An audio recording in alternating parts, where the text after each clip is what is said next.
gostaria de me apegar para ministrar a palavra de Deus a partir de agora, é o texto mais antigo da Bíblia. Por gentileza, o livro mais antigo da Bíblia, capítulo 42. Qual que é o livro mais antigo da Bíblia? O primeiro a ser escrito, todos juntos, 1, 2, 3? Hã? Qual? Quem acha que é Jó? Levante a mão. Quem acha que é Gênesis? Levante a mão. E os outros não acham nada?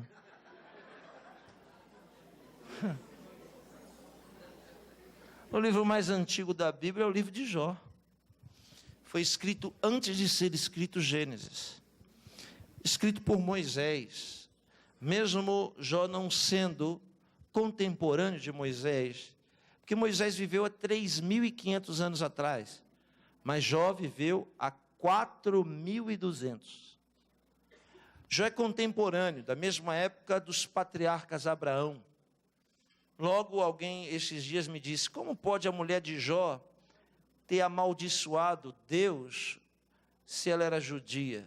Eu disse, quem lhe disse isso? Ele disse, o rabino. Eu disse, está explicado, porque o palmeirense tem que puxar sardinha para ele, e o corintiano para ele. E o rabino tem que puxar sardinha para ele, dizendo que Jó era judeu. Nem existia judeu na época de Jó, viu, irmãos? Jó 42, está vindo na minha mente o versículo 2. 4 traduções para o mesmo texto. Eu vou citar as 4 e me apegar naquela que é a mais antiga. A primeira tradução de Jó 42, 2 é: bem sei que tudo podes, e que nenhum dos teus planos pode ser frustrado. A segunda tradução é: bem sei que tudo podes, e nenhum dos teus desígnios pode ser frustrados. Terceira tradução: bem sei que tudo podes, e nenhum dos teus decretos pode ser frustrado. Quarta tradução é que eu vou me apegar, e a original é que diz: bem sei que tudo podes, e nenhum dos teus pensamentos pode ser frustrado. Com olhos fechados, cabeça baixa. Bendito és tu, eterno nosso Deus, Rei de todo o universo, sua palavra dura para sempre. Bendito seja o seu nome e o seu reino jamais terá fim. Fale conosco de forma clara, concisa e poderosa. Fala não o que nós queremos ouvir, mas fala o que nós precisamos ouvir. Por isso, Senhor, exorta, ensina e edifica. Fala é o que nós queremos, ouvir a tua voz, para a sua honra e glória. Amém.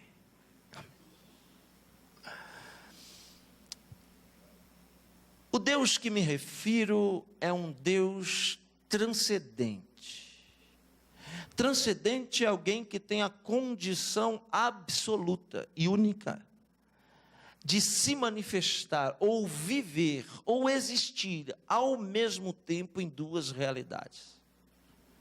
Seres humanos não são transcendentes. Nós, seres humanos, estamos profundamente presos, encarcerados, vinculados à realidade física, ao tempo. Nós saímos dessa realidade para passar para uma outra, chamada eternidade, quando nós morrermos. Deus, por sua vez, não. Deus é eterno, e ao mesmo tempo que Ele é eterno, Ele tem a condição de se manifestar no tempo. Todas as coisas que já existiram e não existem mais, deixaram de existir. Todas as coisas que existem hoje e todas as coisas que ainda vão existir, que ainda não existem, mas vão existir. As 3 coisas existem ao mesmo tempo agora na mente de Deus. Por quê? Porque para Deus não existe passado. Quem vive de passado é Satanás. Para Deus não existe passado. Deus não vê as coisas como elas são agora. Mas agora Deus olha para você e vê como você vai ser ainda amanhã. Deus, por ser eterno, não consegue ver as coisas em processo. Quando Deus olha para alguma coisa, Ele já vê as coisas como elas vão ser, definitiva. Por isso que a Bíblia diz, quando a gente atingir a estatura de varão e varô perfeito. Ou seja, a perfeição em estatura espiritual, na mente de Deus, na mente daquele que criou todas as coisas, mas nunca foi criado. O Deus que é absoluto, soberano, clemente, misericordioso, santo, eterno e bendito. O Deus que antes de fundar o mundo, antes de fazer o mundo existir, ele já tinha pensado e sacrificado o cordeiro, antes de criar o mundo. Alguém me pergunta assim, pastor, para que Deus criou a realidade física? Porque a Bíblia diz, o livro do autor aos Hebreus, 11º capítulo, pela fé. Não a fé de Deus, que Deus não tem fé. Pela fé de quem escreve. Ele está dizendo, pela minha fé, Deus criou os mundos. No plural, os mundos. São 3 mundos. Quais são os mundos? 2 mundos são definidos, imutáveis, e um mundo indefinido. Este mundo que nós vivemos do meio é o mundo indefinido, nada aqui está definido. Então as coisas vão mudando aqui neste mundo, o mundo do processo. Agora o outro mundo de cima, as coisas já estão todas definidas. E no mundo de baixo também tudo já está definido, não muda. Quem cair lá, tchau, tchau. Quem chegar lá, tchau, tchau, não muda, mas aqui as coisas mudam. Hoje você pode estar salvo e amanhã não. Hoje você pode não estar salvo e amanhã estar salvo. As coisas aqui mudam todo dia. Aleluia. Isso quer dizer que quando Deus cria os mundos, pela fé de quem escreve, Deus cria todos os mundos através do seu pensamento. Olhe para cá, a criação só é para 2 coisas. Primeiro, porque a realidade física, e Deus não é físico, Deus é espírito. A realidade física era o único mundo, a única realidade que Deus não tinha uma habitação. Então ele criou o mundo físico e fez uma habitação no mundo físico. Aleluia. Segundo, porque toda a criação é um ministério de Deus. Para que serve ministério? Para mostrar quem é aquele que realiza, aquele que faz, aquele que pode. E para Deus mostrar para os anjos, para os arcanjos, querubins, serafins, para todos os demônios que caíram, que Ele é Deus, Ele fez a criação existir para Ele se manifestar ministerialmente na criação. Anjo não cria, nem demônio cria. Então, quando ele crê, ele diz, eu sou o único que pode criar. Aleluia. Aleluia. O mundo físico, na verdade, existiu primeiro no pensamento de Deus. É isso que eu quero pregar, sobre a mente de Deus.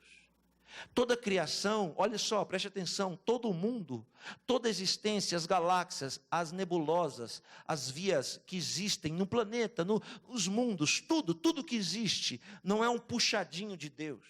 Sabe o que é puxadinho ou não? Sabe não? Vou explicar para quem não sabe.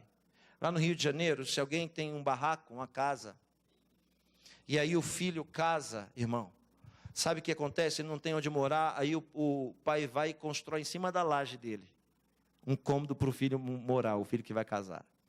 Aí a outra filha vai casar e também não tem para onde ir, constrói o terceiro em cima do filho. Irmão, eu sei que quando vai casando os filhos, daqui a pouco o barraco virou o World Trade Center.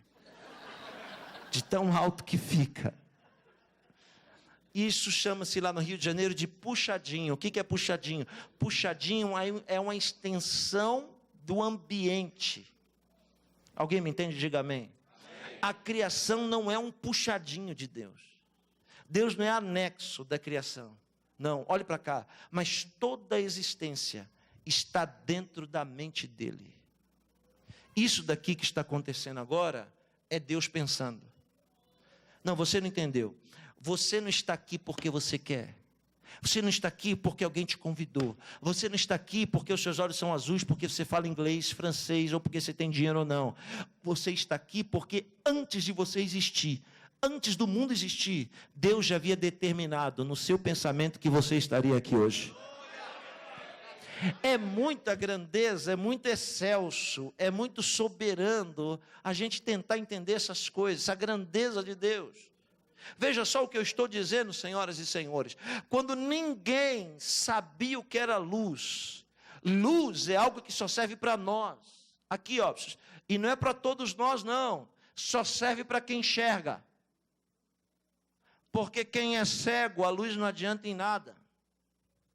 Para que serve a luz? A luz serve para eu e você enxergar através de uma das portas que nós temos no nosso ser, uma das portas de relacionamento para esse mundo, que são 5. Nós percebemos essa realidade por 5 portas: visão, audição, tato, olfato e paladar. A pessoa pode ser cega, mas ela percebe ouvindo. Ela pode ser surda, mas ela percebe sentindo o cheiro, o sabor, ou tocando. Então, são portas que nós temos para percepção desta realidade.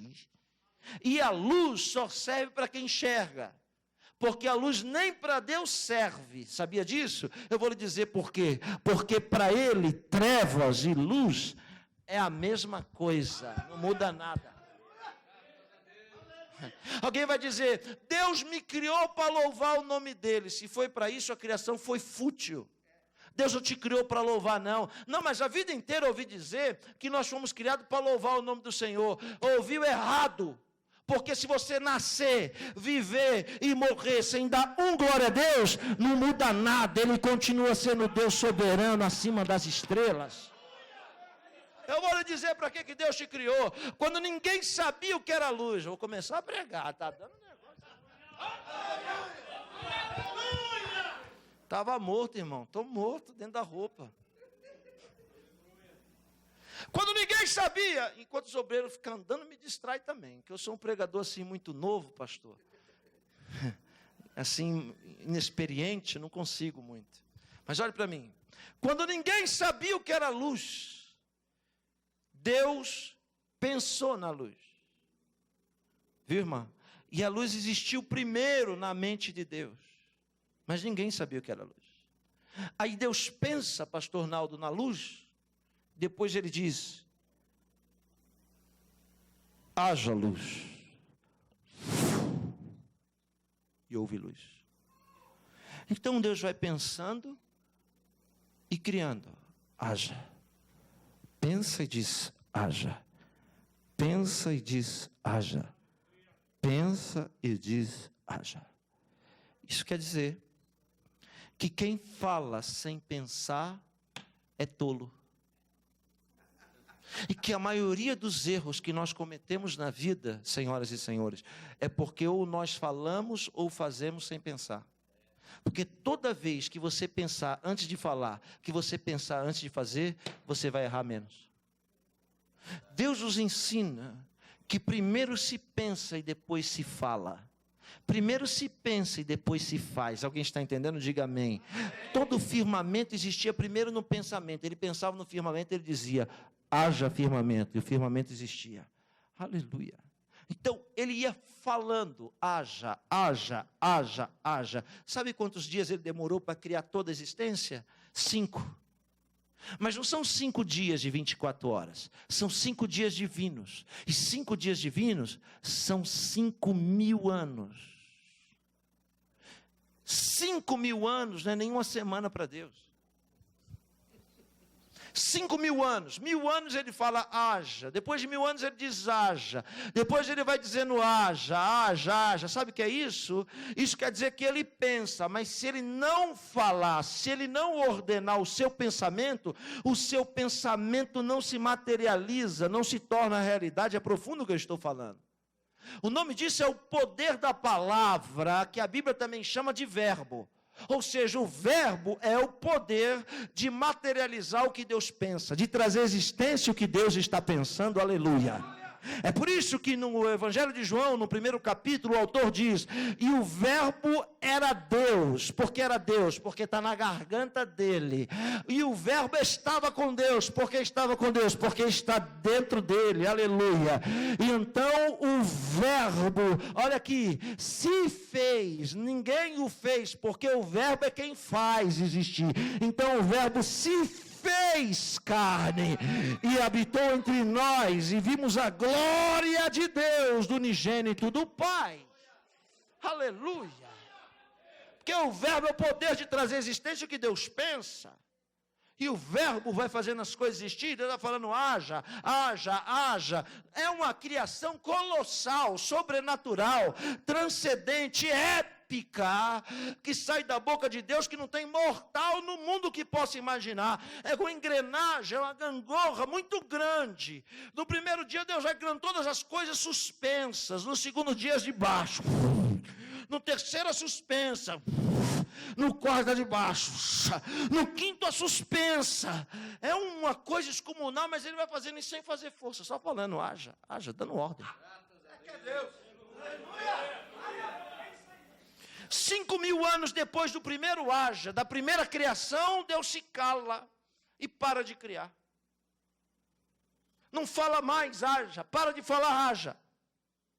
Mas a criação toda está assim, ó, uma gangorra de cima e de baixo. Então, no sexto dia, ele precisa criar algo que dá equilíbrio nas duas realidades. Algo que tenha duas naturezas, a de cima e a de baixo. Então Deus se cala, não fala mais haja, mas continua pensando. Ele parou de dizer haja, mas continuou pensando. Isso quer dizer que quando Deus para de falar, não quer dizer que ele parou de trabalhar. Deus pode parar de falar, mas ele nunca para de trabalhar.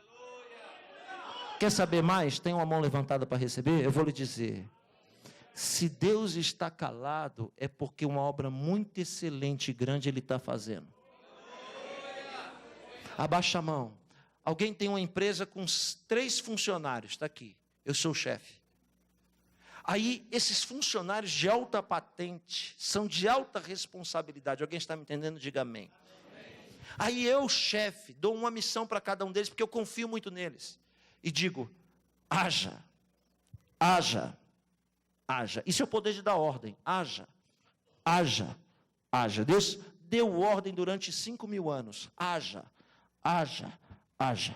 Quando chega no sexto dia, Deus pensa, eu vou criar algo muito, muito importante. É tão importante para mim, que eu não vou confiar nenhum funcionário de alta confiança minha fazer. Mas eu mesmo vou fazer com as minhas mãos. Graças a Deus. Só você entendeu, viu? Eles não entenderam. Eu mesmo vou fazer com as minhas mãos. Então Deus não confia, não dá ordem a ninguém para fazer. Ele quer fazer essa obra. Por isso que o homem é a cereja do bolo da criação. Chamado em língua hebraica de Keter. Keter quer dizer coroa. A coroa da criação. O ponto de equilíbrio do universo inteiro. E como é que Deus vai criar o homem? Olhe para cá. Com 4 elementos. Deus fez a realidade existir. Quem está me ouvindo, diga amém. Estou parecendo um cientista pregando, né, irmão? Com 4 elementos Deus fez a realidade existir. Quais são eles? Terra, água, fogo e ar. Todos comigo? Terra, água, fogo e ar. Mais forte? Terra, água, fogo e ar. Não existe nenhum lugar do universo, um habitáculo, um recipiente onde os 4 elementos estão juntos. Não existe. Faz um teste, pega um copo de água, está aqui um copo de água. Água é um elemento. E tenta colocar aqui dentro terra. O que vai acontecer? Quando você jogar terra aqui dentro, a água vai sair. Vamos fazer diferente, vamos tentar pôr fogo aqui dentro. Ou a água vai apagar o fogo, ou o fogo, pela quantidade, vai fazer ela evaporar. Mas eles não vão se respeitar. Terceiro, vamos pôr ar aqui dentro. Pega um bico de ar, ou uma mangueira de ar, coloca aqui e joga ar. Se prepara para tomar um banho. Isso quer dizer que não existe no universo um habitáculo, um recipiente, onde os 4 elementos estão juntos, difundidos, se respeitando. Eles não se respeitam. Senão em um lugar, na obra-prima que Deus fez com as suas mãos. Deus está pensando agora, parou de dizer haja e vai fazer. Primeiro elemento que ele pega para materializar o que ele pensa é o pó da terra. Bate o pé aí, bate o pé, bateu o pé, bateu. esse pó da terra que está debaixo do seu sapato, Deus pegou esse pó, essa partícula insignificante. Sabe por quê? Porque é assim que Deus trabalha. Deus sempre pega o que ninguém dá nada e transforma em algo precioso aos seus olhos. Pegou o pó da terra, que não tem constância, que não para de pé, e ele vai juntar o segundo elemento até ao pó da terra. E o segundo elemento é água. E a partir de agora, eu entendo Jeremias capítulo 18. Porque água com terra, misturado, dá barro. O primeiro homem que Deus faz no seu pensamento é de barro. Mas olhe para mim, não é um boneco estereótipo assim, ó, que nem eu estou agora. Você está me vendo de fora, você está me vendo por fora, olha aqui, ó. Tá vendo? O primeiro homem que Deus faz não é um boneco assim, que nem aqueles de cera que tem no Madame Clouzot em Londres. Deus nunca faz as coisas de fora para dentro, mas sempre de dentro para fora. Sabe por quê? Porque você não pode cobrar das pessoas ao seu redor aquilo que você não é por dentro. Você não pode dizer para os seus filhos, tem que ser fiel se você é infiel. Tem que ser justo se você é injusto. Então você não pode cobrar dos outros aquilo que você não é por dentro. Tudo que Deus tiver que fazer, Deus vai fazer primeiro dentro de você para depois fazer fora. Deus nunca faz as coisas de fora para dentro, mas sempre de dentro para fora. Inclusive para julgar o mundo, a Bíblia diz que Deus, antes de julgar o mundo que está lá fora, Deus vai julgar primeiro a igreja, que é aqui dentro. Tudo que Deus tem que fazer, Ele vai fazer nesta mão, de dentro para fora, e nunca de fora para dentro. Alguém me entende? Diga amém. Se Deus vai fazer o homem de dentro para fora, a primeira coisa que Deus faz de barro é aquilo que nós chamamos de esqueleto. Você imagina? Deus pegando com a ponta dos dedos o barro e fazendo osso por osso, desde o maior, que é chamado de fêmur, ao menor, que é um osso que está dentro do nosso ouvido, que nos faz escutar. Um por um ele fez com a ponta dos dedos e de barro. Alguém está me ouvindo? Diga glória a Deus. 613, exatamente o número de mandamentos da Bíblia. Quando o esqueleto está de pé, os anjos que já existiam, que não entendem nada de osso, nada de esqueleto, a pior coisa é ver alguém que não entende de nada querer dar palpite, né, irmão? Os anjos olham o esqueleto e dizem assim, o que será que ele está fazendo agora? Que coisa mais feia.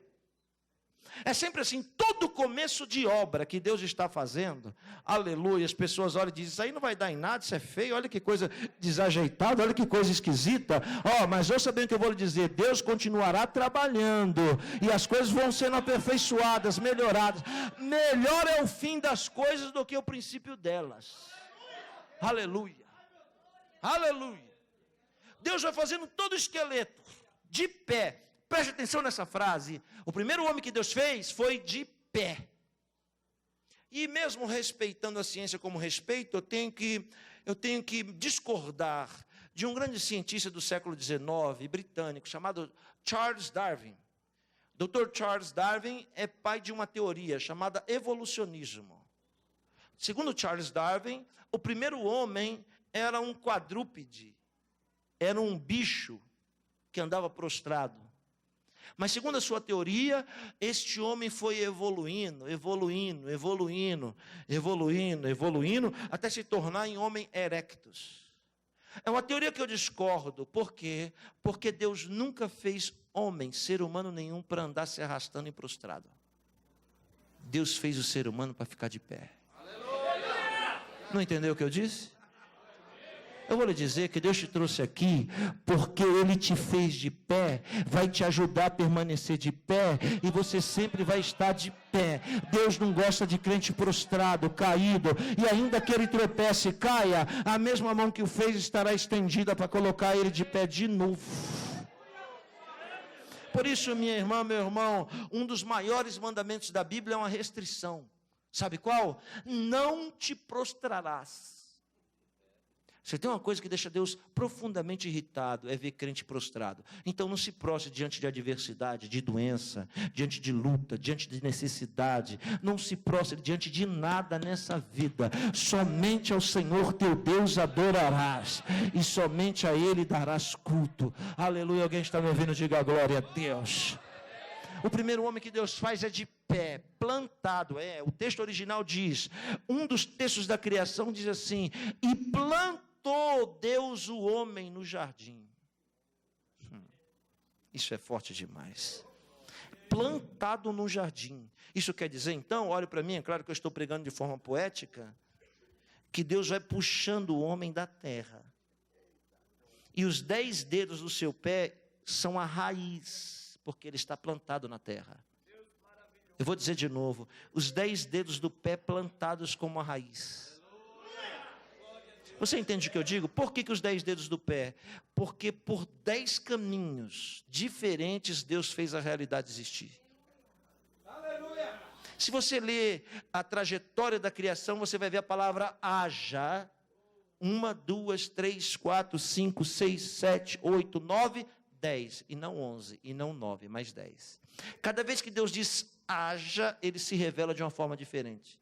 Quando ele diz haja, ele se revela como Deus da beleza, depois como Deus da misericórdia, depois como Deus da glória, depois como Deus do reino, depois como Deus da simpatia, da empatia, e assim vai. Cada vez que ele se manifesta por um caminho. Isso quer dizer que de todos os seres que Deus criou, nós somos os únicos que temos o poder semelhante ao de Deus, ainda que minimizado, mas temos. Somos os únicos seres que criamos e destruímos. Em nenhum reino existe alguém que crie como ser humano, nem no reino mineral, nem no reino vegetal e nem no reino animal, mas nós podemos criar e destruir. Quem foi que inventou o avião? Foi Deus ou o homem? Quem inventou o telefone? Foi Deus ou o homem? Quem inventou a bomba nuclear? Foi Deus ou o homem? Quem inventou a arma de fogo? Foi Deus ou o homem? Então nós inventamos, criamos, isso é atributo divino, por isso que está escrito no livro do Êxodo, nós somos deuses, e porque Jesus diz, não leste o que está escrito, vós sois deuses, deuses com letra minúscula, não é deuses pagão não, é porque dentro de nós, aleluia, habita a capacidade que só Deus tem de criar e de destruir, aleluia. O homem tem 10 dedos enterrados na terra, isso quer dizer que no mundo espiritual, nós não somos como somos no mundo físico. No mundo espiritual, nós somos semelhantes a árvores. Eu vou lhe provar. Salmo de número 1. Como árvore, eu não ouvi, como árvore, junto a ribeiros de águas cristalinas. O salmista está falando de árvore ou está falando de pessoas? De pessoas? Vou melhorar. Jesus amaldiçoa a figueira. Alguém pergunta por quê? Jesus diz, porque toda árvore que não der fruto será cortada e lançada no fogo. Ele está falando de árvore ou de gente? Então no mundo espiritual a gente é árvore. Espera aí, eu vou lhe dar uma prova melhor. O cego chega para Jesus, eu quero enxergar. Jesus coloca o dedo e diz, pode enxergar. Quando tira a mão ele pergunta, o que você está vendo? Ele diz, eu estou vendo os homens como árvores. Aí Jesus vai, coloca a mão de novo e diz, e agora? Ele diz, agora eu estou enxergando. Então quer dizer que Jesus falhou na primeira? Claro que não. Ele só exagerou no poder. E abriu a visão espiritual do cego. Depois recalibrou para ele enxergar no mundo físico de novo. O cego viu o céu para depois ver a terra. Aleluia. Quando o esqueleto está de pé e os anjos estão murmurando, dizendo, não estou entendendo nada. É sempre assim, a gente não entende mesmo dessas coisas. Deus continua trabalhando mesmo que ninguém esteja entendendo. Então, ele pega o barro com a precisão do melhor padeiro que tem em Santo André. Ele pega e faz uma massa de barro e torce. Depois que ele torce aquele barro todo torcido, ele conecta primeiro na terra, aqui ó, no calcanhar. E depois começa a envolver todo o esqueleto, puxando o barro. Para fazer o homem, Deus demorou um dia. Mas não é um dia de 24 horas, não. 1000 anos. É a sua obra de arte. Ele vai enrolando aquele barro, vai puxando aquele barro, e começando na terra, ele termina no céu. Aqui, ó, na nuca. Porque aqui está o céu do homem. E aqui está a terra do homem. Aleluia. Esse barro torcido é chamado pelos médicos de nervos e músculos. Para que servem os nervos e músculos? Ezequiel 37. Porque esqueletos em si só não se movimenta. Então Deus fez os músculos para fazer o esqueleto se movimentar. Só que músculo sem esqueleto não fica de pé. Então nunca diga que você não precisa dos outros. É rápido, né, irmão? Se distrair um minuto, não entende o que eu falo, né? O irmão disse para mim uma vez num lugar: pastor, o senhor não prega não, você esfaqueia a gente. Você dá uma facada e nem espera a gente correr, já dá a segunda, a terceira, a quarta, vai esfaqueando. Olhe para mim. O osso precisa do músculo e o músculo precisa do osso.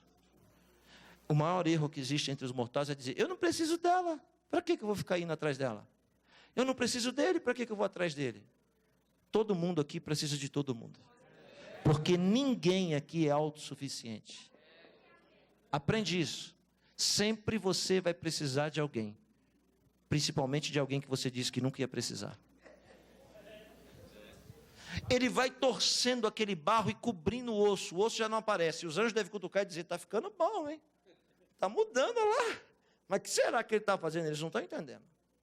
Com a mesma precisão cirúrgica, Deus, com a ponta dos seus dedos. Estou falando que a mão de Deus, aleluia, é a mão que segura todos os oceanos de um lado, o bebê recém-nascido do outro, e para ele as duas coisas é a mesma coisa. Para Deus não existe nada muito grande, para Deus não existe nada muito pequeno. Olhe para mim, pare de conversar e olhe para mim.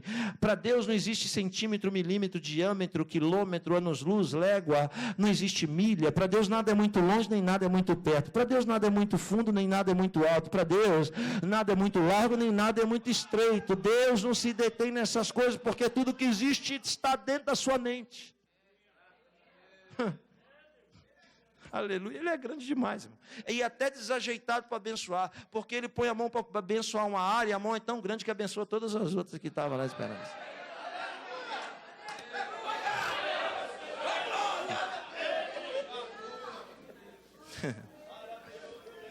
Deus começa a fazer os sistemas internos. Aleluia. Digestivo, reprodutivo, linfático. E todos os outros sistemas para fazer o que ele está pensando funcionar. Depois de fazer isso, ele faz as entranhas, todos os órgãos internos, vai fazendo tudo de barro, um por um de barro, e depois ele precisa fazer a fiação. É claro, irmão, que eu não entendo dessas coisas, estou pregando pela ciência da palavra, do Espírito Santo. A fiação é chamada pelos médicos de vasos, veias e artérias. Desde a maior, que é a aorta, que vai lá de baixo, lá para cima, até aqueles micro vasinhos que só as irmãs sabem do que eu estou falando. Aqueles que dão aqui nessas...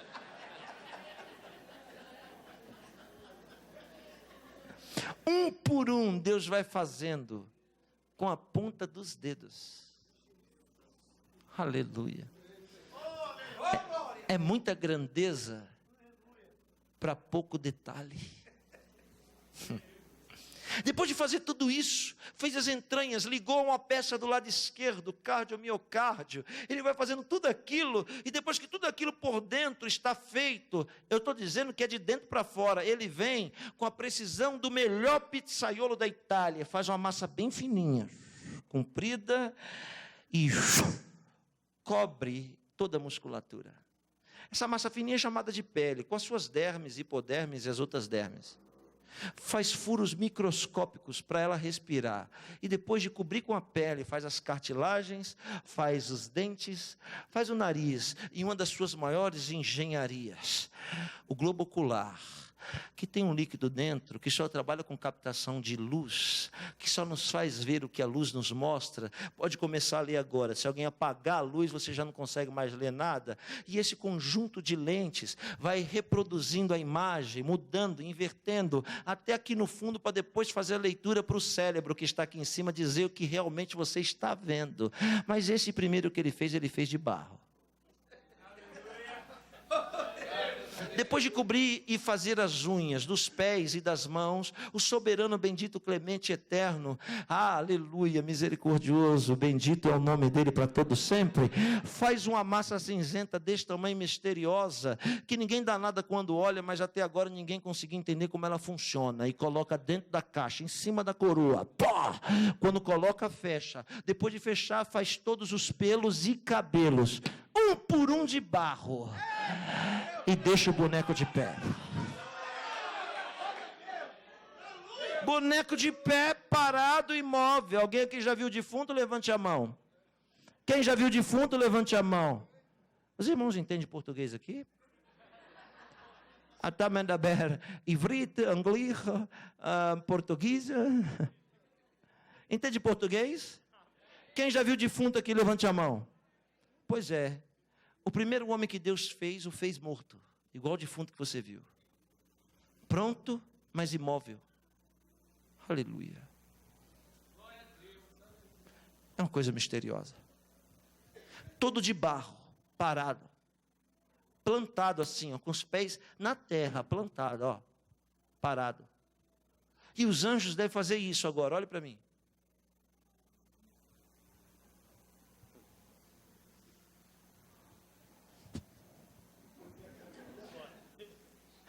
Não é que é a cara dele?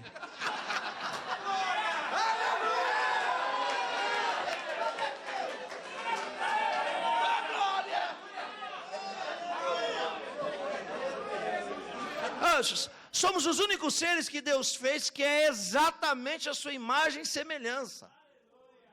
Então, o primeiro espelho da criação somos nós. É como se Deus estivesse penteando o cabelo, olhando para o boneco. Escovando os dentes, olhando para o boneco. Ele olha para o boneco e enxerga ele. Puxa vida, que coisa maravilhosa. É o primeiro espelho da criação. Ele vai fazendo o boneco todo de barro, pensando nele. Aleluia. Aleluia. E depois que o boneco está parado, imóvel, olhe para mim, um ex-querubim, deve ter olhado e dito assim, quem tinha que parecer com ele era eu, e não esse boneco. Porque as pessoas acham que anjo, olhe para mim, irmãos, as pessoas acham que anjo é aquele menininho de cabelo encaracolado, arquinho e flecha na mão e bumbum de fora. E aquilo não é anjo, aquilo é Cupido, mitologia grego-romana. Anjos são seres bizarros ao nosso entendimento. Olhe para mim. Anjos se parecem com animais. Quem diz isso é a Bíblia. A Bíblia diz que existe anjo com cara de águia, de boi, de leão, de homem. Seres com corpo de fogo, corpo de cristal, corpo de água. Seres com olhos em toda a sua face. Seres, aleluia, com formas diferentes, 6 asas. Seres totalmente diferentes. Olhe para mim, preste atenção no que eu estou pregando. Se distraia. Seres totalmente diferentes da nossa realidade, bizarros ao nosso entendimento. Seres bizarros. Os anjos são seres bizarros. Eles queriam ser igual a você e não puderam ser igual a você. Só existe um ser que se parece com Deus muito, é você. A coroa da sua criação. Naquele dia o ex-querubim deve ter dito assim, é de barro. E se é de barro é fácil, eu vou destruir. Pode acreditar, todo mundo que diz que vai te destruir é porque olha para você por fora. Mas ninguém pode te destruir, sabe por quê? Porque muito mais do que você é por fora é o que você é por dentro. E o que é por dentro te faz maior do que o que você é por fora.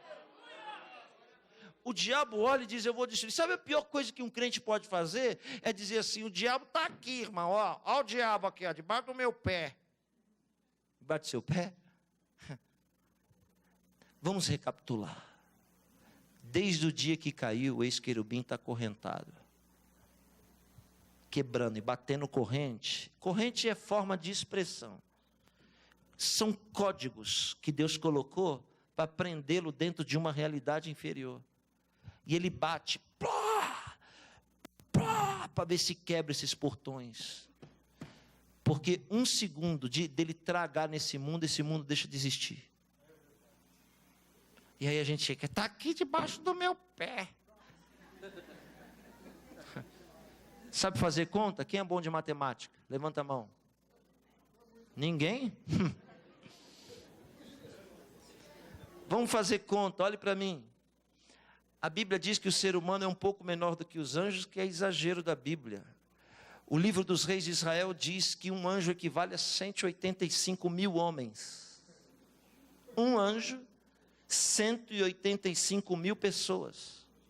Só que acima do anjo, existe uma segunda miríade 7 vezes maior do que o anjo, chamada arcanjo. E multiplica que um arcanjo é 7 vezes 185 mil vezes maior que você. Faz conta que o querubim é 7 vezes maior do que um arcanjo, 14 vezes maior do que um anjo, vezes 185 mil vezes maior que você. E o teu adversário é um ex-querubim. Aí você fica dizendo, ele está aqui debaixo do meu pé. Uma tragada dele, você vira pó. Sabe por que ele não toca em você? Porque maior é aquele que habita dentro de você do que ele. Só existe um, aleluia, levante a mão para dar glória para ele. Só existe um que pisou na cabeça dele, tomou a chave da morte e a chave do inferno. É o leão da tribo de Judá que venceu e que está aqui no nosso meio nessa noite. Aleluia.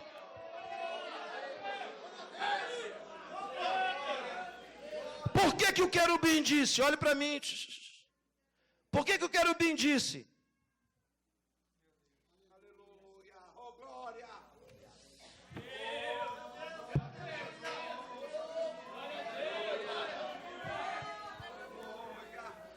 Por que o querubim disse? É de barro, não se movimenta, é frágil, eu destruo.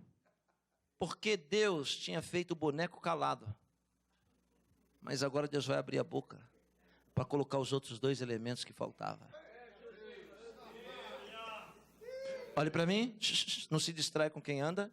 Olhe para cá. Olhe para mim. Veja Deus criando. Haja. É aqui, ó. Garganta, superfície. Haja. É garganta, superfície. Quando o boneco está parado, pronto, Deus não diz haja, superfície. Deus faz isso, ó.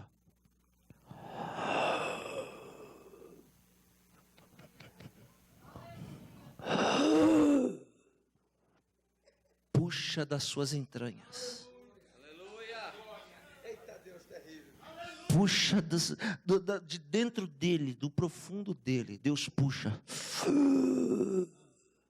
Chega no nariz do boneco e faz isso, ó.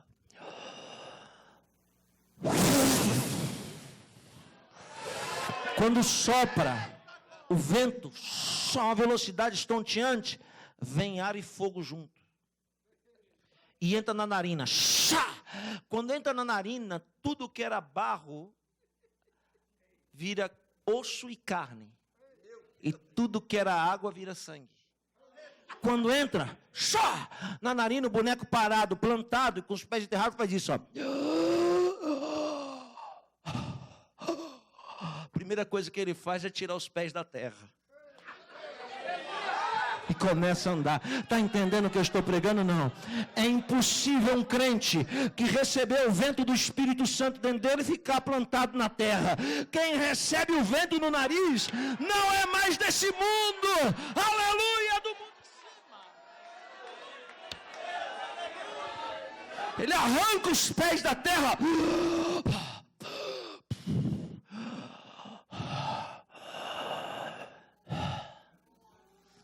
Já tinha água e terra, entrou ar e fogo. Sabe o que é a vida? A vida é chamada de centelha divina. É uma descarga milimétrica, elétrica de fogo gerada pelo teu cérebro. Mexe o dedãozinho do pé aí, mexe. O dedão do pé mexeu? Por que mexeu? Quem mandou ele mexer? Através do quê? Você viu? Tem alguma fiação ligada? Não? Eu vou lhe dizer, tudo que funciona com a ordem da coroa.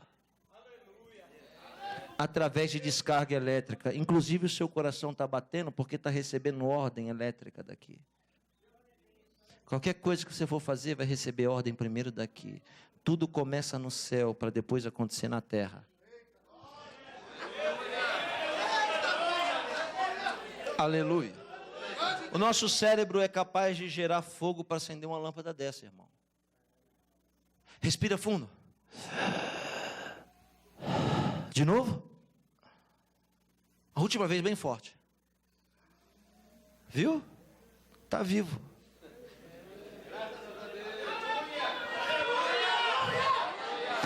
Todo ser que respira, todo ser que tem fôlego, levanta a mão e abre a boca para dar um glória, exaltando o nome do Senhor.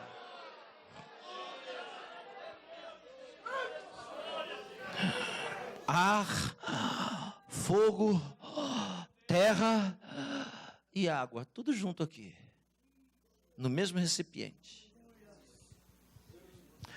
O que nos torna diferente dos animais, porque nós também somos animais, é a racionalidade.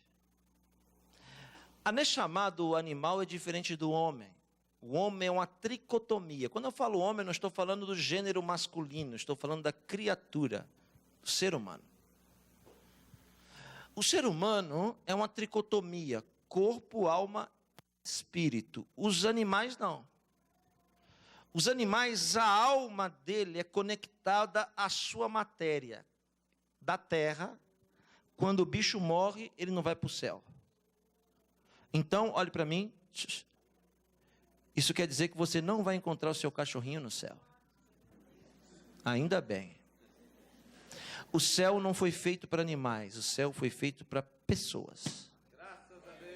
Por quê?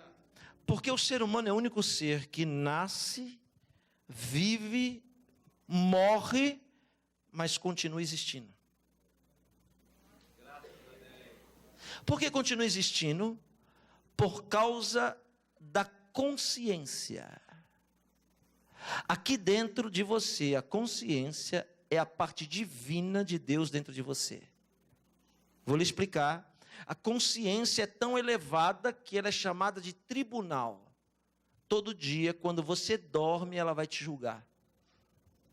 Talvez as pessoas não saibam, mas quando Deus fez o homem, Deus embutiu dentro dele a sua palavra. Todo ser humano tem a palavra de Deus embutida dentro dele, só que a sua mente não tem acesso a essa palavra. Mas o seu espírito tem. Quer ver? Olhe para mim. O índio que nunca ouviu o evangelho, que viveu a vida inteira na mata, não sabe o que é Bíblia, não sabe quem é Deus, não sabe quem é Jesus, não sabe quem são os profetas, não sabe o que é evangelho, não sabe o que é lei. Sem nunca ter lido Êxodo 20, se esse índio matar alguém na floresta, a mente dele, a consciência dele vai dizer que ele fez uma coisa errada. E ele vai ficar com aquilo na cabeça. Por quê? Porque Deus embutiu a Bíblia dentro da cabeça dele. Aleluia. As suas leis dentro dele. Aleluia. Então nós continuamos existindo, preste atenção, por causa da consciência, que é eterna. Veja só, olhe para mim. O homem rico e Lázaro, os dois estão mortos. Mas eles se conhecem, porque eles têm consciência. E ele diz, ei, bota um pouquinho de água aqui na minha boca. Ó. Depois ele diz, ei, fala para Abraão ir lá pregar para os meus irmãos, para ele não vir para onde eu estou. Isso é consciência. A consciência continua existindo. É o poder que Deus deu para o homem que não deu para os bichos. Por quê? Porque se a alma do animal é da terra, então o bicho não pensa para agir. Tudo que ele faz por instinto. Qual a diferença entre nós e o bicho? Claro, porque nós pensamos e os bichos não.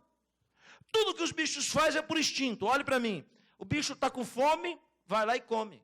Está com sede, vai lá e bebe. Está cansado, vai lá e dorme. Está no cio, vai lá e cruza. Ser humano também tem fome. quando está com fome, vai lá e come.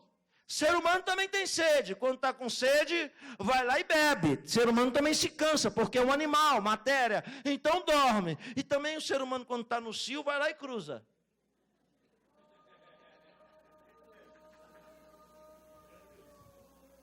A diferença na racionalidade, o poder que Deus nos deu aqui, olha para mim, é que a gente tem fome, mas a gente diz, eu estou com fome, mas vou jejuar.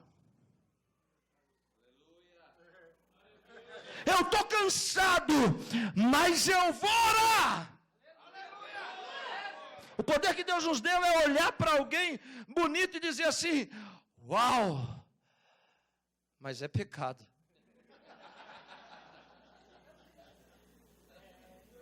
É o poder de julgar o que é certo e errado. Alguém pode falar 10 línguas, comer em 8 pratos, mas se viveu a vida inteira fazendo o que dava vontade, quando chegar para Deus vai dizer, mas eu era intelectual, e Deus vai dizer, e daí? Para mim você não passa de um bicho, porque você só fazia o que te dava vontade.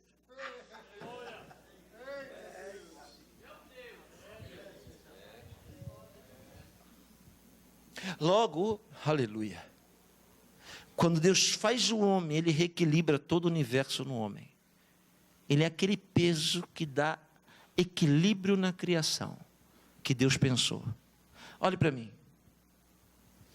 Eu tenho um grande defeito. Deveria estudar mais a Bíblia. Tudo que eu prego é resultado dos meus pensamentos. Isso que eu estou falando para você, eu estou pensando já há anos. Daqui a uns 4 anos essa mensagem vai ficar pronta.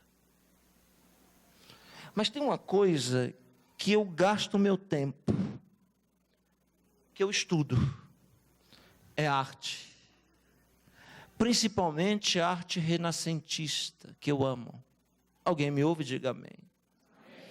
Deixa eu lhe contar uma história. Um dia desses eu estava estudando sobre uma escultura, aqui no Brasil. Mas eu fiquei tão entusiasmado e maravilhado com aquela obra, que eu não me contive para vê-la de perto. E eu peguei um avião e fui lá só para vê-la de perto na Itália, em Firenze, que é Florença. A escultura que eu me refiro, ouça, ela é toda de mármore.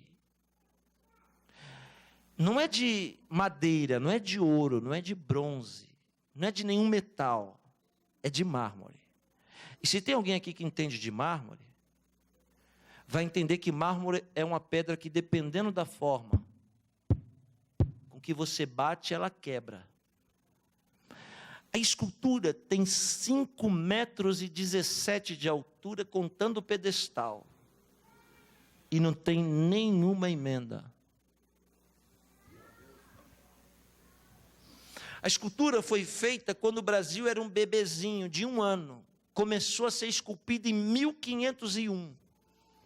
E foi concluída no final de 1504.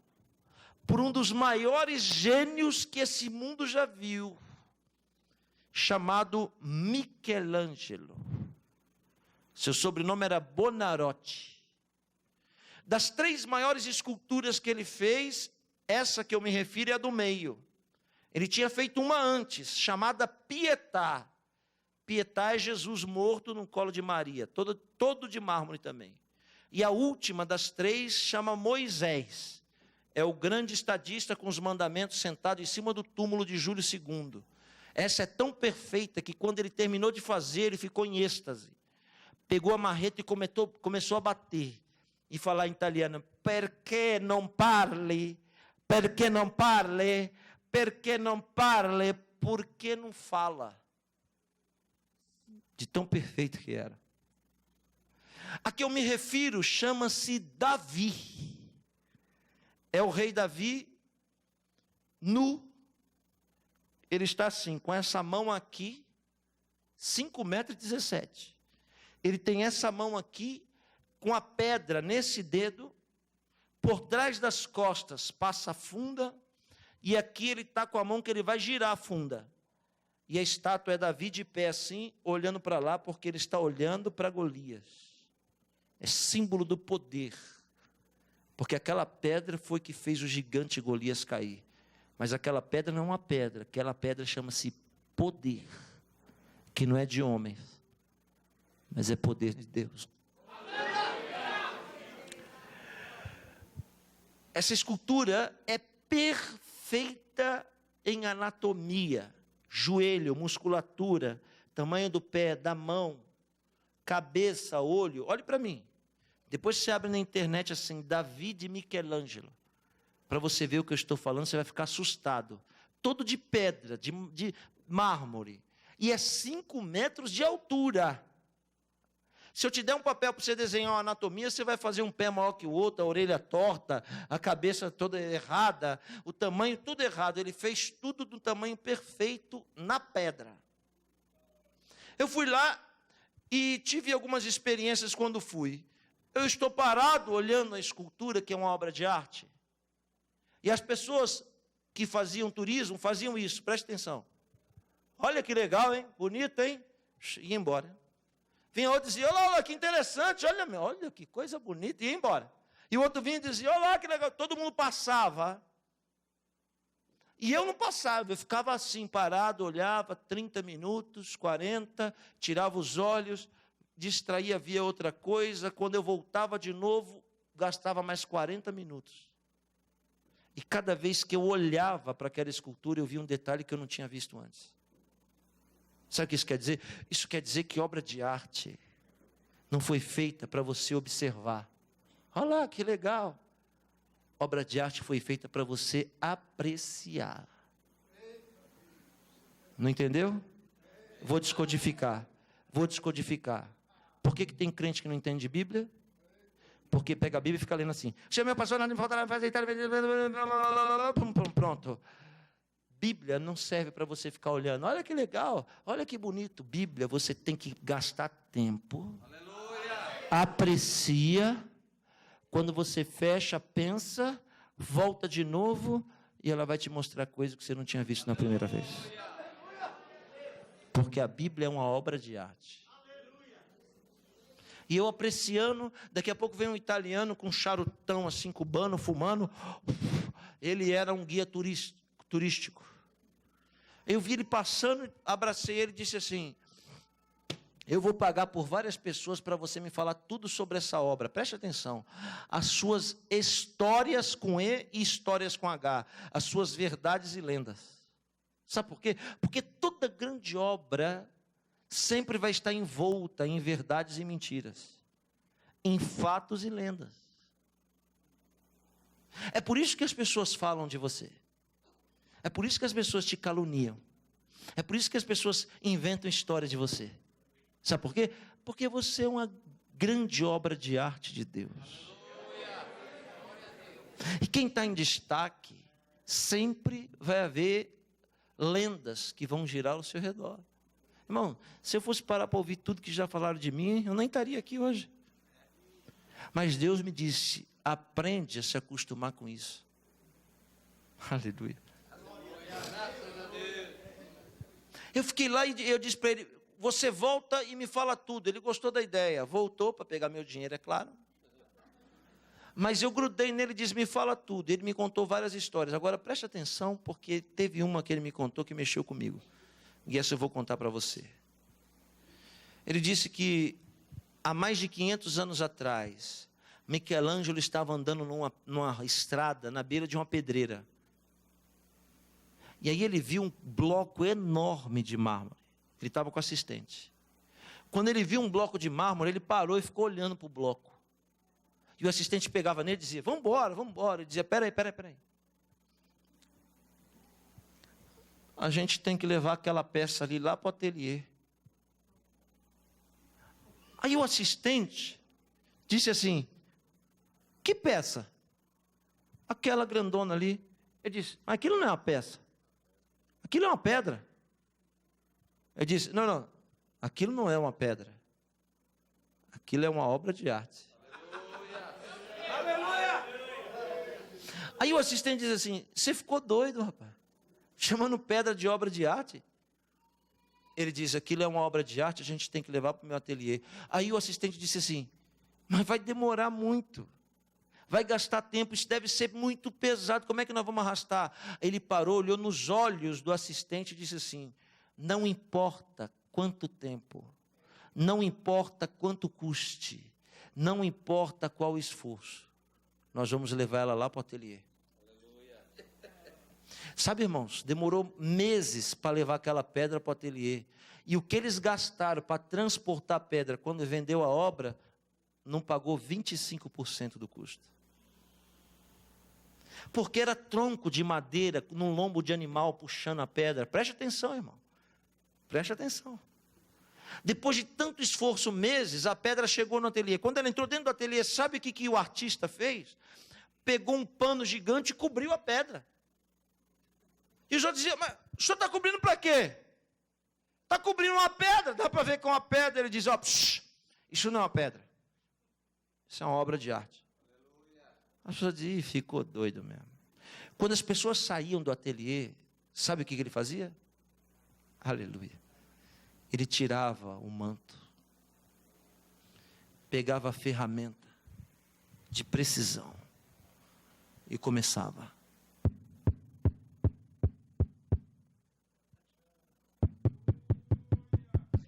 Deus colocou o ponto exato da batida na mente daquele homem há 500 anos atrás, para não quebrar a pedra. E ele começou a esculpir dos pés, de baixo para cima. Quando chegou no final do primeiro ano, ele já estava na metade da canela. Quando as pessoas chegavam, sabe o que ele fazia? Ele parava de trabalhar, pegava o pano e cobria. E as pessoas diziam: mas você está maluco, está cobrindo uma pedra. Ele dizia: isso não é uma pedra, isso é uma obra de arte. Quando as pessoas saíam, que ninguém estava vendo, ele tirava o pano, pegava a ferramenta e No primeiro ano, ele veio até a metade da canela de Davi, os pés e a canela. Mas aí ele já não alcançava mais.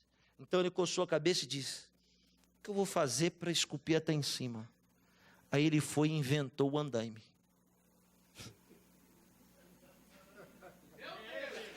Do primeiro para o segundo ano, ele montou um andaime, esculpiu da canela até a metade do fêmur.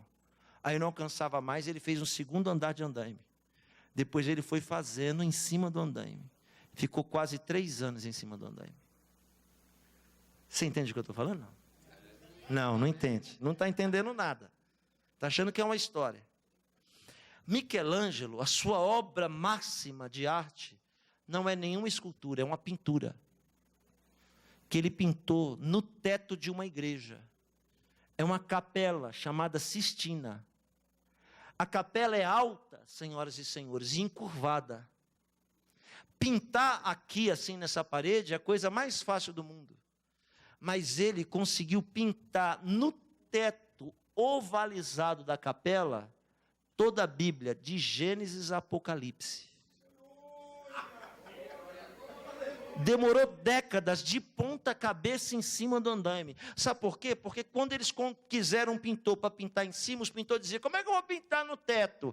Aí disseram assim: tem um aí que inventou uma coisa de andaime, ele consegue fazer tudo pendurado. E aí chamaram ele, e ele fez a sua maior obra de arte, desde a criação até o juízo final, no teto ovalizado da capela. Você sabe o que é isso? Eu vou lhe dizer, a nossa vida, cada vez que ela é esculpida, é Deus nos colocando em cima de andaimes. E cada vez que você sobe um andaime, é uma fase da sua vida que Deus está subindo para te preparar para fazer algo muito grande, que só você, aleluia, vai ter a capacidade de fazer. Tem alguém que está entendendo o que eu estou pregando aqui nessa noite? Pode dar um glória a Deus. Tudo na vida é treinamento, tratamento. E é isso que Deus está fazendo. Deus pensando em fazer ele pintar o juízo final. Toda a Bíblia no teto, Deus fez ele fazer primeiro a escultura e ser treinado por ela. Primeiro ano, segundo ano, terceiro ano. Quando chegou em 1504, o Brasil, o que era Brasil, irmão? Um bando de índio. E chegando um monte de português bandido para cá. E levando o nosso ouro. Olha só, olhe para mim. 1504. Alguém chegou no ateliê e já viu a estátua aqui, ó. Parece que está viva. Quando alguém chegou e disse, que coisa magnífica! Ele foi lá e cobriu. E diz, é uma obra de arte. Aí alguém diz, não, mas é lindo, o mundo tem que ver. Ele falou, grava essa frase. Olha o que Michelangelo disse. Quem determina quando a obra está pronta é a mente de quem faz.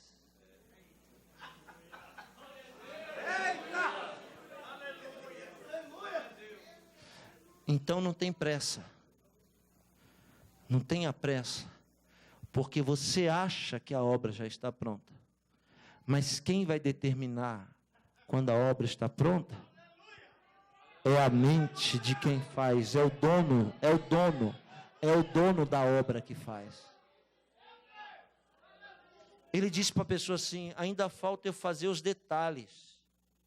Que é essa dobra do dedo, pode abrir depois, você vai ver os detalhes.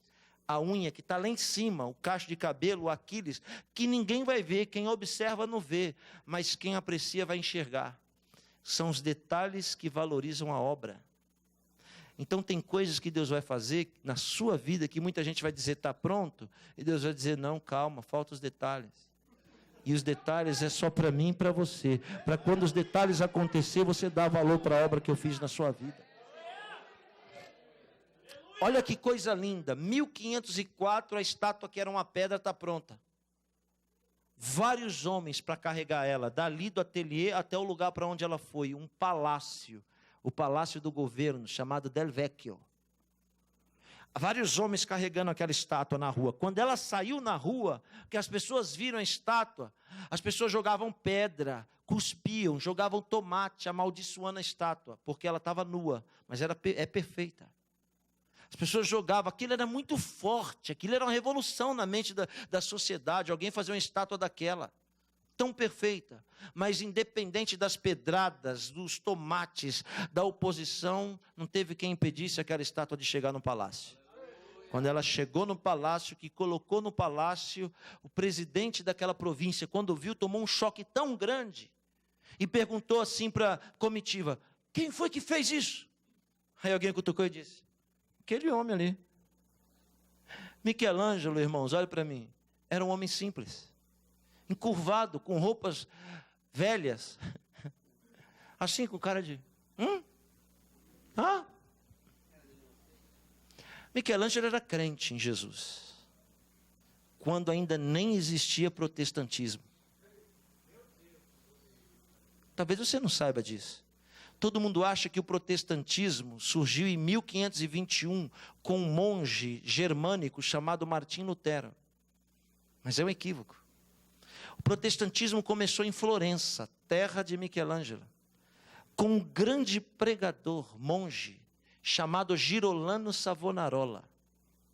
Girolamo Savonarola foi para a praça pública de Florença e fez um púlpito dessa altura, sem internet, sem televisão, sem microfone, sem igreja, juntava 15 mil pessoas para ouvir aquele pregador pentecostal pregar.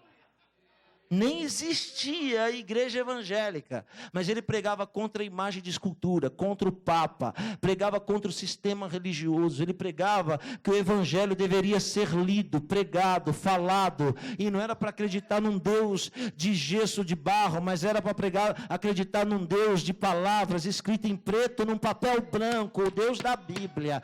E aí aquelas mensagens daquele pregador romperam as fronteiras de Florença, foi lá na Germânia e atingiu Martim Lutero, foi na Suíça, acertou Calvino, foi na Escócia e buscou Knox. Aí aquelas mensagens foram rompendo, aleluia, porque era um avivamento muito grande. Chegou lá em Roma, dentro do Vaticano, o Papa mandou dizer, manda ele calar a boca, senão eu vou excomungar ele, senão eu vou excluir, senão eu vou proibir ele de tomar ceia, senão eu vou proibir ele de ir para o culto, senão eu vou proibir ele de dar glória a Deus. Quando a mensagem chegou, ele diz, o Papa pode fazer tudo, mas nunca vai poder calar minha voz. Ainda morto, homem nenhum calará minha voz. Aí o Papa disse, tá bom, vai lá, excomunga e depois mata ele. Ele estava no púlpito pregando quando chegou a Inquisição, em 1498, 25 de maio. enforcou ele diante de todos que estavam ouvindo a mensagem e tocou fogo nele com o púlpito em tudo. Eu fui lá, a estrela está no chão até hoje com o nome dele. Aqui morreu Girolamo Savonarola. O homem matou a carne, mas a voz dele ecoa até os dias de hoje. Jesus diz: por que temeis aquele que pode matar o corpo e não teme aquele que pode lançar o homem no inferno? Hein, irmãos? Sabe o que o Espírito Santo quer da gente? Uma revolução. A gente tem que romper com qualquer tipo de sistema. A gente tem que pregar o evangelho da salvação. Aleluia. Só nos falta coragem para isso. O que acontece é que este homem simples era discípulo, era um menininho, quando via Savonarola pregar, cresceu ouvindo aquelas mensagens. Então tudo que ele fazia era com excelência, mas era um homem simples. Quando o príncipe falou: quem foi que fez? Alguém disse: foi aquele homem simples ali. Ele disse: aquele ali não pode ser. Não, foi ele mesmo. Não, não pode ter sido. Não, foi ele mesmo. Já sei, eu vou saber se foi ele mesmo. Olhe para mim. Ele chegou no homem e disse assim: foi você que fez? E Bonarrote disse: sim, foi eu. Ele disse: olha o príncipe. Ficou bom. Só que o nariz ficou grande. O senhor acha? Ficou muito grande. Olha só o que ele disse: não tem problema. Mandou os assistentes trazer um andaime e subiu lá em cima. Não, subir lá embaixo não tem jeito. Subiu onde estava o nariz, pegou a ferramenta e 2 horas colocou o nariz do jeito que está até hoje. Quando ele desceu, aquele homem simples encostou no príncipe e disse: e agora? Aí o príncipe olhou para os assessores e disse: foi ele mesmo, hein?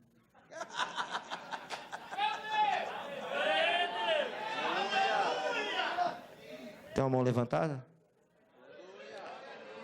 Toda obra que Deus faz é perfeita, mas Ele vai deixar um narizinho de imperfeição, para quando os questionadores se levantar, Ele esfregar no nariz dos questionadores que quem fez a obra na sua vida foi Ele mesmo. Foi Ele. Alguém pode dar um grito de glória a Deus? Por que aquela história me emocionou? Sabe por quê? Porque aquela história da minha, da sua e da nossa vida. Porque todos nós aqui éramos uma pedra no caminho. Quem olhava para você antes ia dizer assim: isso aí nunca vai sair daí, porque pedra não se movimenta. Isso daí nasceu, vai viver e vai morrer aí, não vai dar em nada. Não vai produzir nada, não vai gerar nada. Isso daí é isso aí, ninguém quer. Mas sabe que a mente do Criador, a mente do artista supremo, Deus passou, olhou para mim e para você e disse: aleluia,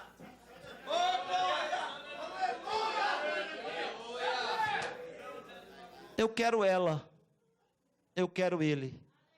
Eu imagino que os anjos devem ter dito para Deus assim: aquela mulher, isso vai dar um trabalho. E sabe, eu nem te conheço, nem sei seu nome, mas só você sabe a luta que foi para você estar aqui. Só você sabe a luta que foi para Deus te tirar de onde você estava e te trazer para cá. Só você sabe. O esforço que foi e o tempo que foi para te arrastar para cá. Quando eu digo para cá, eu digo para a sua casa, que você chama de igreja, mas que eu chamo de ateliê. Quando você vem para o evangelho, sabe o que acontece? A primeira coisa que Deus faz na sua vida: pega um pano e te cobre.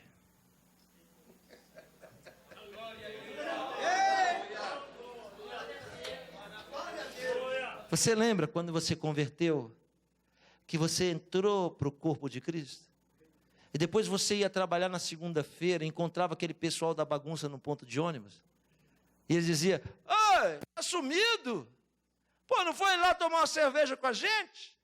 O que aconteceu? Não é que você está sumido, é porque Deus colocou um véu em você. Por que Deus coloca véu em pessoas? É porque Deus quer mostrar para as pessoas que estão lá fora do ateliê o resultado, mas não quer mostrar o processo. Porque para você ver o processo, você tem que estar dentro do ateliê e não fora. Glória a Deus, por favor, para ajudar o pregador. Então as pessoas lá fora não vão ver o processo de Deus aqui dentro, porque o processo acontece de trás da cortina. Lá fora eles só vão ver a obra quando estiver pronta. E é por isso, levante a mão, e é por isso que muitos deles não vão entender nada. Essa fase que você está passando, pode receber. Essa fase que você está passando é Deus trabalhando de trás da cortina. Quando a obra estiver pronta, eles vão ver e dizer, como isso aconteceu? Ninguém vai saber explicar, porque ninguém viu o processo. E aí cada vez que você entra no ateliê, você ouve uma mensagem e diz, nossa, Deus está falando comigo. Claro, vai falar com quem? Cada vez que você entra aqui, aleluia, cada vez que você entra aqui, Deus pega a ferramenta de precisão, que esmiuça a rocha e a penha, aleluia, porque Deus é o único que bate, mas não quebra. Ele bate, mas não quebra. Ele bate, mas não quebra. Ele bate, entorna, dói, aleluia, pode até machucar um pouquinho, mas não vai quebrar, porque Ele sabe bater. Vai usando a ferramenta daqui, vai usando dali, vai fazendo uma curva daqui, uma curva dali. Aleluia. E aí alguém encosta e diz, já está pronto. Cai nessa não. Porque quem diz que está pronto é só quem está fazendo. Ninguém conhece a mente do artista que esculpe. Ninguém conhece a mente do artista que faz do barro. Ninguém conhece a mente de Deus.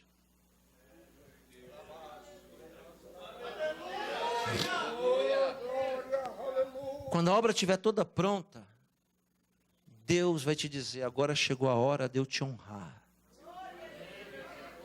E eu vou te levar para o palácio. Aleluia, estou sentindo a presença dele. Eu só vou te levar para o palácio para as pessoas admirarem a obra que eu fiz na sua vida, pedra. Ninguém te admirava quando você estava no caminho, mas num palácio muita gente vai parar para te ver. E eu vou levantar pessoas que vão te conduzir, para te ajudar a chegar no palácio. Só tem um detalhe: do ateliê para o sucesso do palácio, você vai se encontrar no caminho com pessoas invejosas, que vão querer te apedrejar, jogar tomate em você. Todo mundo que joga pedra é porque na verdade queria ser como você é, mas como não é como você é, joga pedra porque é um covarde. Aleluia. Mas tem uma coisa de Deus para você. Com pedra, tomate, palavra lançada, seja lá o que for, ninguém vai ter a grandeza de fazer você parar. Uma mão levantada para receber. Você vai chegar onde tem que chegar. E ninguém vai impedir. Uma glória a Deus para o profeta continuar pregando.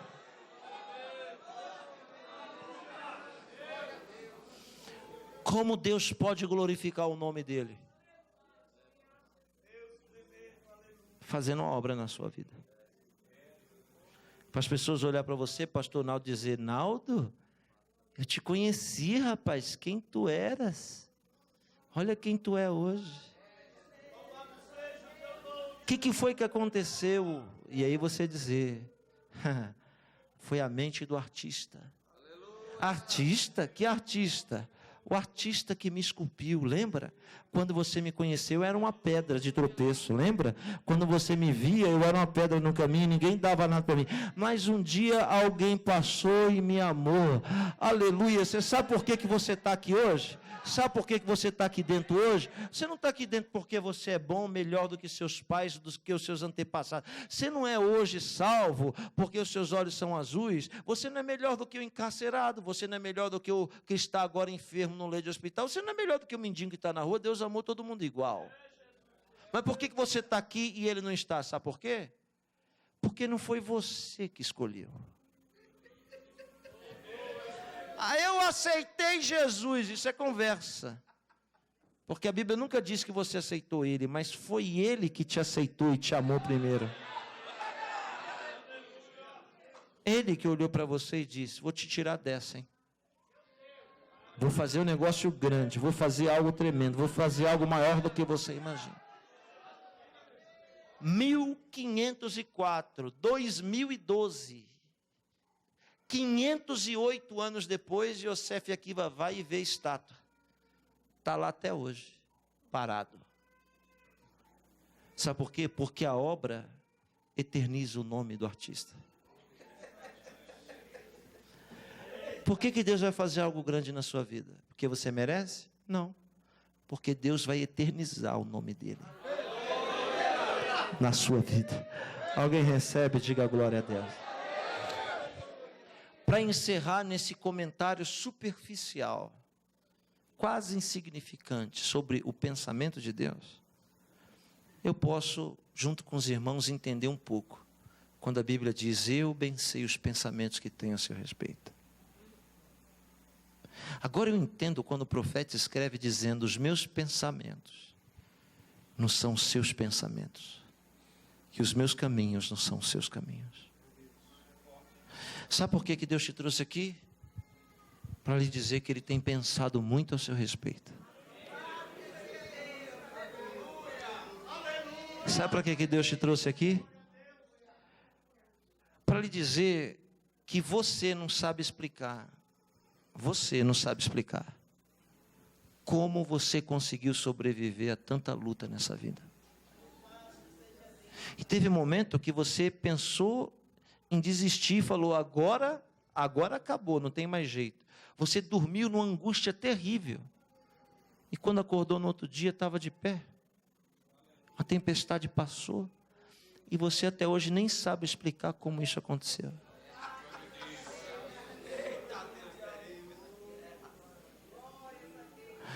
Deus tem pensado a seu respeito. E está mandando lhe dizer: tudo que você viveu e não te matou, te fez mais forte. Aleluia. Sabe o que o soberano está lhe dizendo? Descansa, porque todas as coisas, todas, boas e ruins, todas as coisas cooperam para o bem daqueles que amam a Deus.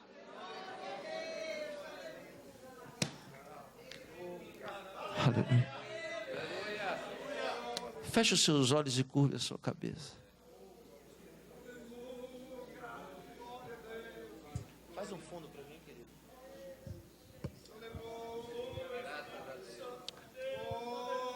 Ouve o Senhor lhe dizer: eu sou o Senhor, que te libertei daquele Egito que você vivia. Quando tu vivia debaixo de chicote, de amarra e de humilhação. E você clamou por todos os deuses, entidades e santos para te socorrer. E nenhum deles teve o poder de ir lá te quebrar as algemas. Mas eu, o Senhor, te visitei no seu pior dia da sua angústia. E você nem sabia quem eu era. Mas eu já tinha olhado para você e dito: vai deixar de ser pedra para ser obra de arte. Eu sou o Senhor teu Deus. Tu não me conheces como sou, mas eu te conheço como és.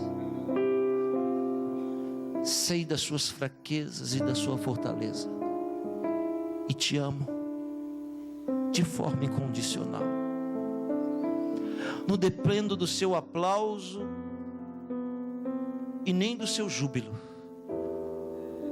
Te amo quando tropeça e quando está de pé. Sente a minha graça te envolvendo.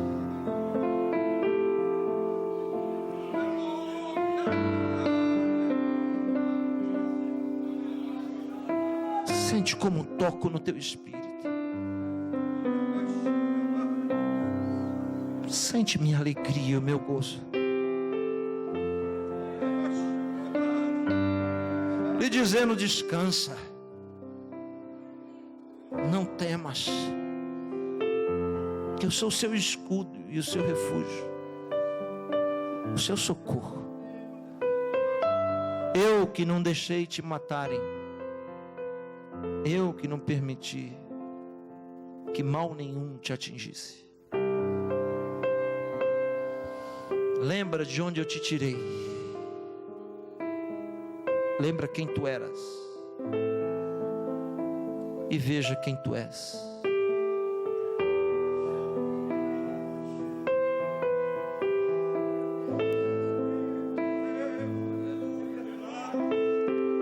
Você tem algo a dizer ao Senhor?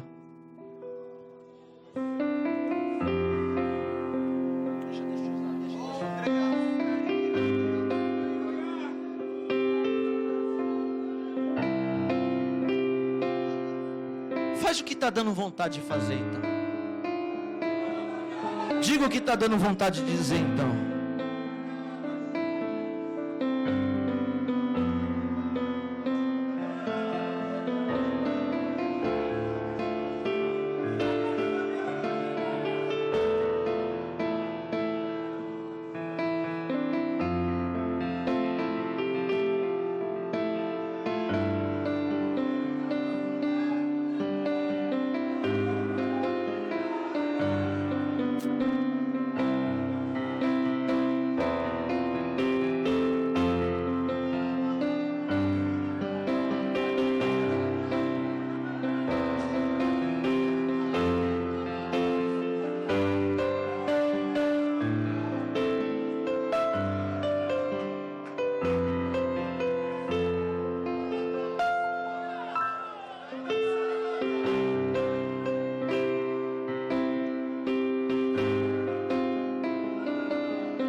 Senhor, te agradecemos, porque ainda não sabemos direito quem tu és. Tu és o Deus que está entre os deuses do Areópago, que tem um altar em tua homenagem ao Deus desconhecido.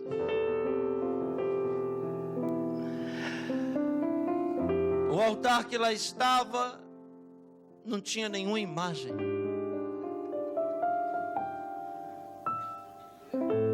Porque não existe nada que possa representar quem tu és.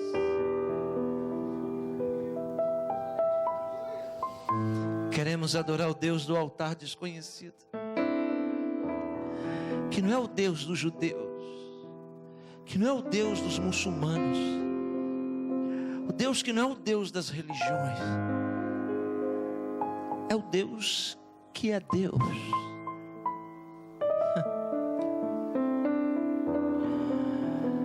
Muito obrigado por essa vida que me ouviu, que sai daqui experimentado como o mel que vai na ponta da língua do bebê, porque tocamos no mel da tua palavra.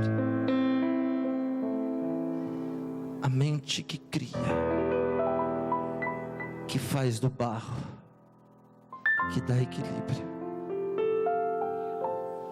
Nada é mais precioso para os teus olhos do que a nossa vida, que a ti pertence. Dê um abraço em alguém que está perto de você. Diga uma palavra de bênção, de vitória. Diga, profetize.